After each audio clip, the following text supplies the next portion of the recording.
They will try to test you, but they fail to realize there's not 1 ounce of give up in your spirit. There's not 1 ounce of give up in your heart. There's not 1 ounce of give up in your soul. There's not 1 ounce of give up in your body. Baker Mayfield said, I woke up dangerous. But most people wake up aimless, with no sense of direction. But not you. You wake up every morning on fire, ready to crush your day, ready to crush excuses, ready to dominate in your lane, ready to execute your goals. You know life is coming. You know life is trying to sucker punch you. You know life wants to break you. You know life wants to beat you down. But instead of frown, you just smile, because you know there's not 1 ounce of give up in your soul. So you stand tall in the face of it all. Wipe the sweat from your brow and keep grinding because you will not be broken. You will not be moved. Like that tree that's planted by the water, you will not be moved. So you just hitting your stride, just getting into the groove. They thought they could break you, but there's not 1 ounce of give up in your body. And therefore, you keep running your race until you emerge victorious. And you understand that there will be moments when you want to throw in the towel. And that's when you tap into your inner greatness and go the extra mile.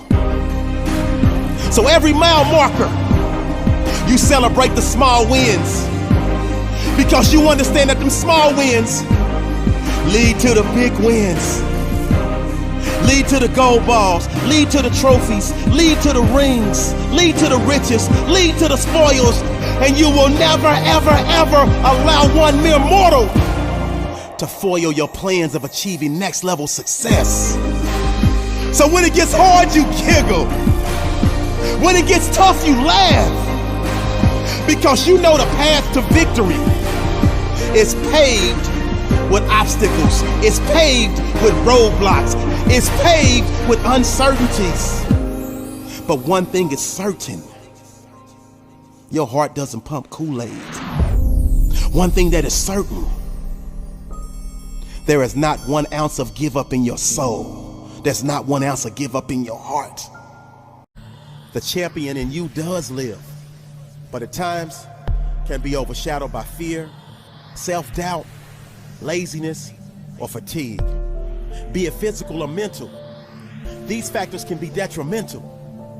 If your goal is to achieve record-breaking and monumental levels of success, I heard a great voice say, we're all created equal, but some work harder in the preseason, some work harder in the off-season, some work harder in the classroom, some work harder in the weight room, some work harder on their business plan, some work harder than most even in a shorter span of time, some work harder on their mental focus, some work harder just to make sure that the people who don't take notice and truly understand that no matter how hard they may think they are working, they will never ever work harder than them.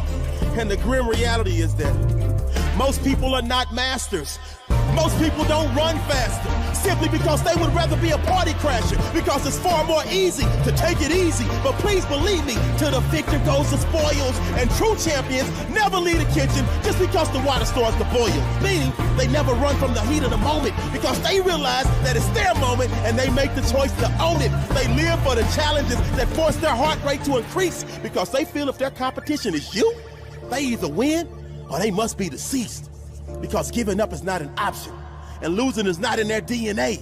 See, the anatomy of a champion starts in the heart, and it's the will, the passion, the grit, and desire that sets them apart. That boo-boo, boo-boo is distinct and in sync with those that are cut from the same cloth, that only accept victory and learn from any perceived loss, setback, or failure. If you don't have the heart of a champion, they can smell you from a mile away and sense that you're weak and attack you like a tiger. They're wired for success and will give every ounce of their being until they retire or expire, because on their inside burns a fire that is continuously ignited by their desire to hunt for greatness. You know the saying, true champions, and you never underestimate their heart. But don't sleep on their effort, because they hustle like they're always losing. If given the choice, they're always choosing to give more than the next. And that's why the sweat is in excess, and they earn the right to flex, because they will run through a brick wall just to prove that they are the best, because they understand that you need the heart and the hustle from the beginning to the end. The heart and the hustle to push through and win. The heart and the hustle to realize your goals are achievable. The heart and the hustle to make the unbelievable believable. The impossible is possible. When you combine the heart with the hustle, you put yourself in position to be unstoppable. Blessed and highly favored, because you made the choice to make giving every ounce of your being your newly selected major. And you're never minor and whining, but you mastered the art of grinding. And the pressure of your dark days transformed you into a diamond that's now shining. And the timing was impeccable for you to sprout like a Brussels. And your favorite two words are give more, because you understand that to truly be great, it not only takes the heart, it also requires massive amounts. What makes the difference in the quality of people's lives? Why is it some people in business or even in life seem to have every advantage? Everything's been given to them. The right timing, the right market, the right technology, the right insight, or just an average person.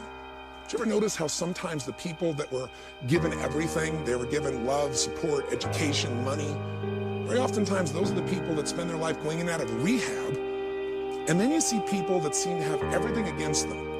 You know, they didn't have the money, they didn't have the education, they didn't have the background, but something inside of them was so hungry that they were driven to find answers. They were driven to find a way to add value to other people's lives, and they found a way to thrive, to succeed, to achieve, to contribute on a significant scale. What is that difference that makes the difference?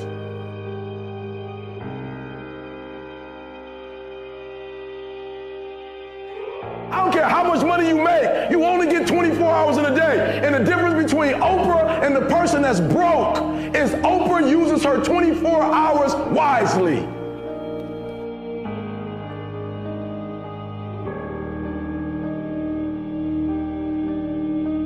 Don't let it go. See, and here's something else I want you to begin to look at. Why is it that most people don't pursue their dreams or don't do better than what they're doing if they're capable of doing it? I think that many of us don't go the next step because we don't know what to do yet. And I say that the reason that we don't even explore the possibility of what to do is because subconsciously we don't believe that it can happen for us, and we don't believe that we deserve it.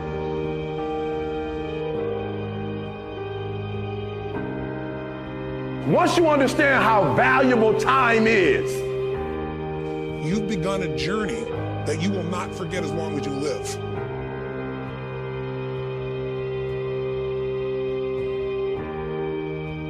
When I went to college, guys were way smarter than me. 4.0s, 3.0s, they went to the Ivy League high schools, came to Oakwood from these great high schools. Most of them are not doing what I'm doing. Why? Because it's not about where you come from. It's about heart. You come to a place where, you know, being smart ain't enough. You gotta have heart.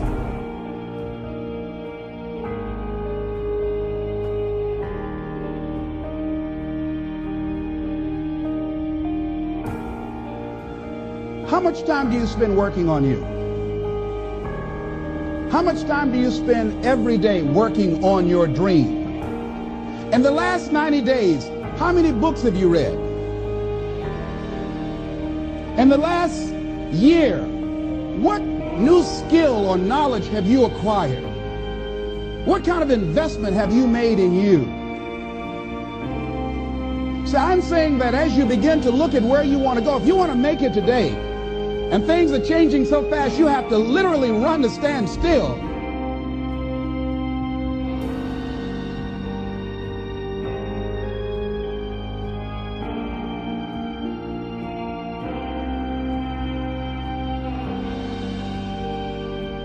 There's patterns that psychologically and emotionally make us not use our ability, make us get frustrated or angry or overwhelmed or uncertain or scared or fearful and freeze up and not use that ability, that talent, that skill.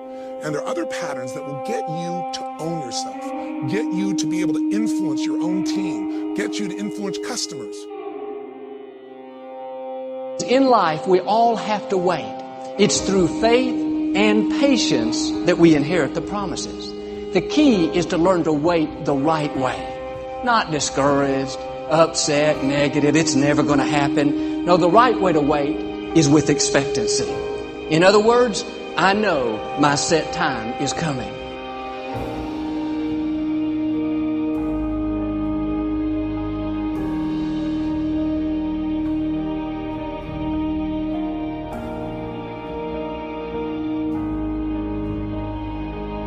What's the benefit of allowing fear to hold you back? What's the benefit of giving up on yourself, of not stepping out on life and taking life on? What is the benefit for you? What's the plus in that? It's one of the things I had to ask myself. So I didn't want to make any mistakes. I wanted everybody to like me. I wanted to be perfect the first time I did something. It's not going to happen. You're going to make some mistakes. You're going to hurt some folks' feelings. You're going to create some enemies whenever you decide that you want to begin to take life on. You've got to ask yourself, how long am I going to allow this to hold me back? I like what Zig Ziglar says. He said, fear is false evidence appearing real. That is an illusion that we create in our mind. It is a state of mind that can be changed. So let's look at how we can begin to take some steps to restructure that fear.